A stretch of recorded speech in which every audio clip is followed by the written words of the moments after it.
أعوذ بالله من الشيطان الرجيم بسم الله الرحمن الرحيم الحمد لله رب العالمين والصلاة والسلام على أشرف الأنبياء وسيد المرسلين وحبيب إله العالمين عبد القاسم محمد وعلى آل بيته الطيبين الطاهرين المعصومين المنتجبين المنتخبين المظلومين الغرر الميامين سيما بقية الله في الأرضين وحجته إلى الخلائق أجمعين سيدنا وإمام زماننا وصاحب نعمتنا وولي أمرنا محيي هذه الأمة وكؤوس أهل الجنة الحجة بن الحسن العسكري في الله والباب العالمين.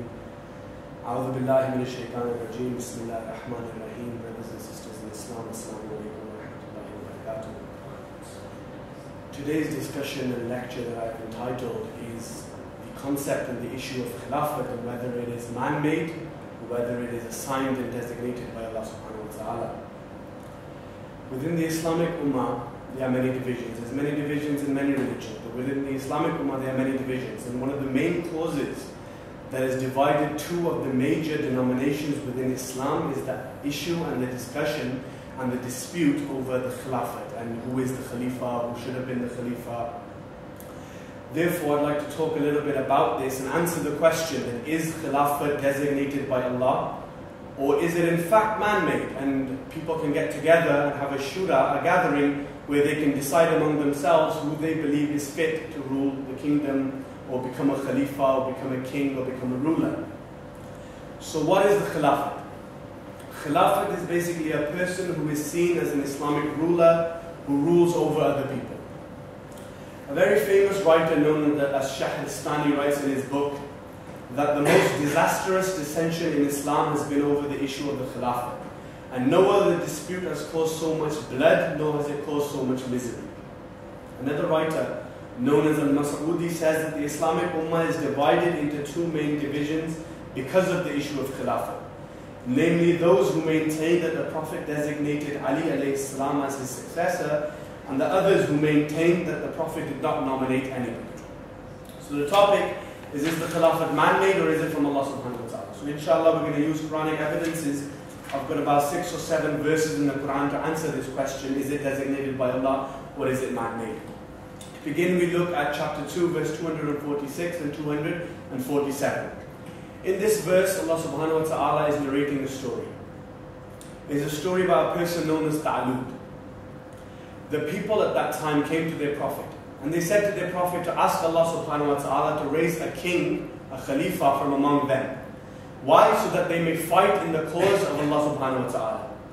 Allah replies in the verse that Allah says, surely Allah has raised Ta'lud to be a king over you. Now their reply when Allah subhanahu wa ta'ala said this was that how can Ta'lud become a king when we hold a greater right to kingship than he does? And he has not been granted an abundance of wealth. Now this is the verse that I would like to emphasize. Verse 247 says, surely Allah has chosen Ta'lud in preference to you, and Allah grants his kingdom to whom he pleases. So from this verse, I'd like to say 2 points derived. Number one, if Khilafat was man-made, and if Khilafat was something that you can do without Allah subhanahu wa ta'ala's designation, then why did these people go to their Prophet and say to their Prophet to ask Allah to designate a Khalifa or a king from among them? If it wasn't ordained by Allah, then why did they go to their Prophet and ask him to ask Allah? Why didn't they just get together, have a shura, have a gathering, and elect from amongst themselves? The fact that they went to their Prophet, and this is narrated in chapter 2, verse 246 and 47, that they went to their Prophet is a clear indication and a sign that Allah subhanahu wa ta'ala is a person who basically elects Khalifas, elects kings, elects rulers to govern his kingdom. And the verse ends with, Allah grants his kingdom to whom he pleases. This is clear and very evidential. That Allah grants his kingdom to whom he pleases. If you look at Tafsir al-Mizan by Alama Tabtabai, and you look at Tafsir Majma' al-Bayan, and you look at Tafsir Dur al-Mansur, and you look at Tafsir ibn Kathir. So that's 2 of the major Shia tafsirs and 2 of the major Sunni tafsirs, and they both say that this issue is talking about Khilafat, and this verse is saying that Allah subhanahu wa ta'ala decides who becomes a Khalifa, and we have no right in designating a Khalifa. Another verse that I would like to look at is chapter 2, verse 124. Allah subhanahu wa ta'ala tried Prophet Abraham with certain tests. Abraham passed those tests. And upon passing those tests, Allah subhanahu wa ta'ala said to Abraham, I appoint you an imam of mankind. So Ibrahim alayhi salam was given let's just say a reward for passing the test from becoming a prophet and being raised to an imam. But regarding this verse, Allah says, I appoint you as an imam of mankind. So Allah subhanahu wa ta'ala is appointing Prophet Ibrahim as an imam of mankind. Again, evidence here that the people did not appoint Ibrahim as an imam. The people did not appoint Ibrahim as a Khalifa. In fact, Allah subhanahu wa ta'ala himself appointed Ibrahim as a Khalifa. Then we see a verse in the Quran in chapter 21, verse 73, in which Allah states, we made them, regarding certain people, Allah says, we made them imams who guided people by our command. So again, Allah made them imams. Allah made them Khalifas, not the people. The Quran in chapter 32, verse 24, again, quite similar to this verse, Allah says, we made certain people imams to guide humanity by our command. Again, Allah made them imams, not humans. One of the biggest evidences is in chapter 2, verse 30, where Allah says, Inni ja'ilun fil ardi khalifa. I am going to appoint amongst the earth a Khalifa. This is clear. This is one of the biggest evidences that we Shias use to answer the question, is Caliphate man-made or is it ordained by Allah? We use chapter 2, verse 30, where Allah says, Inni ja'ilun fil ardi khalifa. I am going to appoint among the earth a Khalifa. And if you look at all the tafsirs upon this verse, Allah is not just talking about Hazrat Adam. This verse was revealed regarding Hazrat Adam.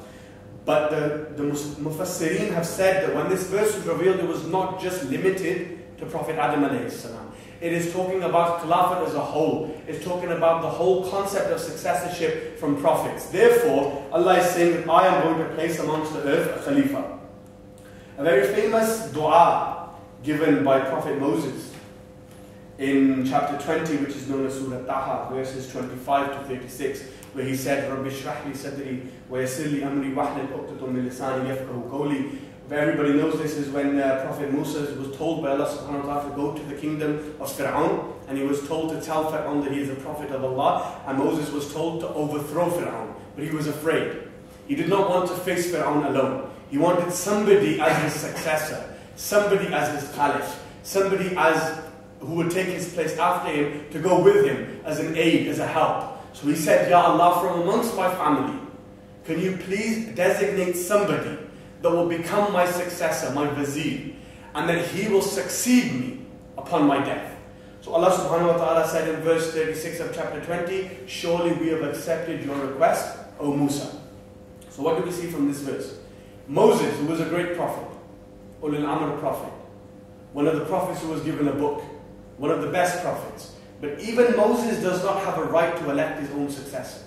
Moses does not have a right to say, okay, do you know what? I want Harun to be my successor, therefore I'm going to make him my successor. No. Even Moses knows that even I as a prophet have no authority as to who will succeed me. Only Allah subhanahu wa ta'ala decides who succeeds prophets. Therefore we see the dua of Moses in which he said, Ya Allah, please raise my brother Harun and please make him my successor. And Allah subhanahu wa ta'ala says in verse 36 of chapter 20, O Musa, we have accepted your request and I have made Harun your successor. Allah is saying, I have made him your Khalifa. We see in chapter 38, verse 26, Allah says, O Dawood, surely I have made you a Khalifa in the land. Again, a clear evidence. Allah is saying to Prophet Dawood alayhi salam, I have made you a Khalifa among men. So the people did not designate Dawood. The people did not designate Adam. The people did not designate Ibrahim. The people did not designate Harun. Allah subhanahu wa ta'ala in all these verses, it's clear, it's evidential that Allah is saying again and again on a repetitional basis that I appoint Khalifas. I'm making you a Khalifa. I'm making you a king. I'm making you a vizier. And the final verse regarding this is chapter 24, verse 55, where Allah subhanahu wa ta'ala says, He will make people Khalifas on earth. Again, a very clear verse. Allah is saying, He will make Khalifas on earth. So again, Khilafat is rulership. Khilafat is basically somebody who rules over other Muslims as a king or a ruler. And Allah subhanahu wa ta'ala says, I ordain who succeeds my kingdom. There's a verse in the Quran, in chapter 26, verse 86, where Allah subhanahu wa ta'ala said, I created you. Therefore, it is up to me who governs my kingdom. Which is one of the biggest verses. Allah said, I created you. Therefore, it is up to me who governs my kingdom. So we have no right to say who can be a successor, who can't be a successor. We have no right to say, let's all get together and decide amongst us who is the best fit person to lead the Islamic Ummah. We have no right in this. So this is basically all the evidences that we have regarding the Quran. There's no point in using hadiths on this. The Quran is the greatest book of evidence and the 100% Sahih book. So we see from all these verses, Allah subhanahu wa ta'ala on a repetitional basis again and again says, Inni ja'ilun fil ardi khalifa. I will place among this earth a khalifa. I am a person who gives people rights. I made you a khalifa. I made Ibrahim a khalifa. I made Harun a khalifa. I made Ibrahim, Musa, Isa. Allah is saying that I made these people khalifas on earth.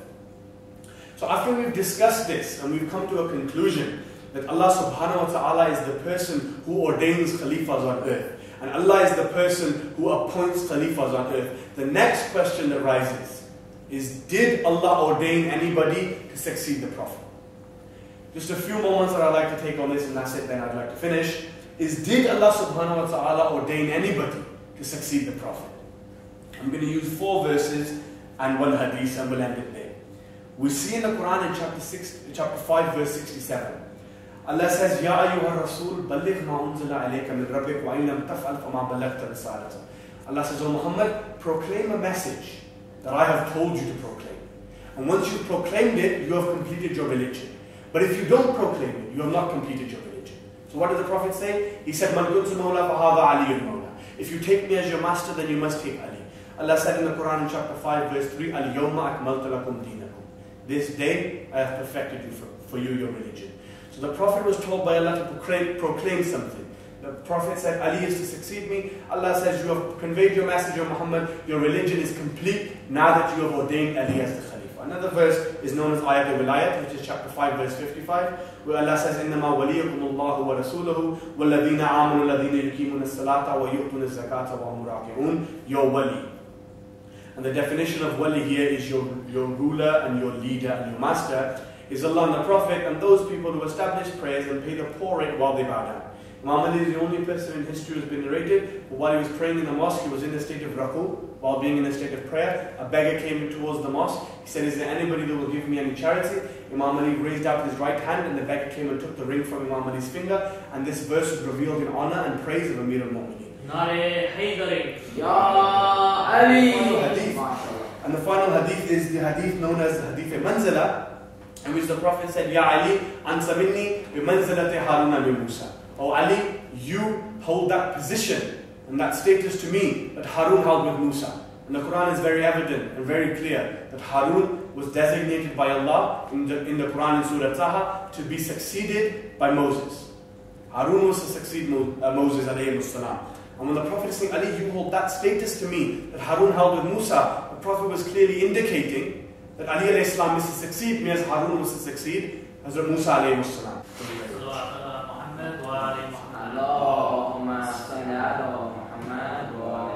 Any questions on this or that's it? With regards to the verses you quoted, okay, all of them, are they to do with prophets? Hazrat Amir is not a prophet.